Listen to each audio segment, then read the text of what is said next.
So ఇలాంటి పిచ్చి పని చేస్తున్నారు ట్రంప్ గారు. ఈ పిచ్చి పనికి సరిగ్గా శిక్ష వేసింది అమెరికన్ ఫెడరల్ కోర్టు. ఎందుకంటే Harvard university professors, Harvard university స్టూడెంట్లు మంచి ప్రదర్శన చేసి ఫెడరల్ కోర్టుకి వెళ్ళారు. ఈ ఫెడరల్ కోర్టు ఆయన బ్రేక్ వేసింది, నువ్వు చేసిన తప్పని. ఫెడరల్ కోర్టు బ్రేక్ వేస్తే అమెరికా అధ్యక్షుడు ముందుకెళ్లే పరిస్థితి లేదు అమెరికన్ రాజ్యాంగం ప్రకారం.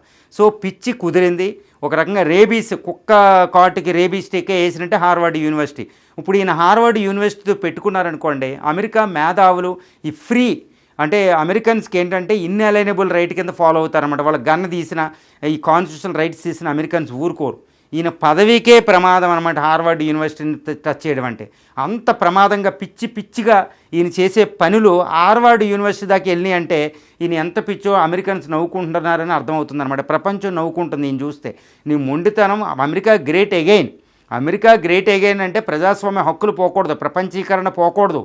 అవి పోకుండానే మిగిలిన అధ్యక్షుడు గౌరవంగా ఎలా చేశారో అలా చెయ్యండి. అంతేగాని ఇంకా ప్రపంచాన్ని దోసుకొచ్చేసి మళ్ళీ కలోనియల్ పీరియడ్కి వెళ్ళి ప్రజాస్వామ్యాన్ని గొంతు నొక్కేసి ఫ్రీడమ్ ఈ రైట్స్ అన్నీ ఆపేసి నేను ప్రపంచంలో అమెరికాని గ్రేట్ చేస్తానంటే అలాంటి అమెరికన్స్ కోరుకోరు, ప్రపంచంలో ఎవరో కోరుకోరు అనేదాన్ని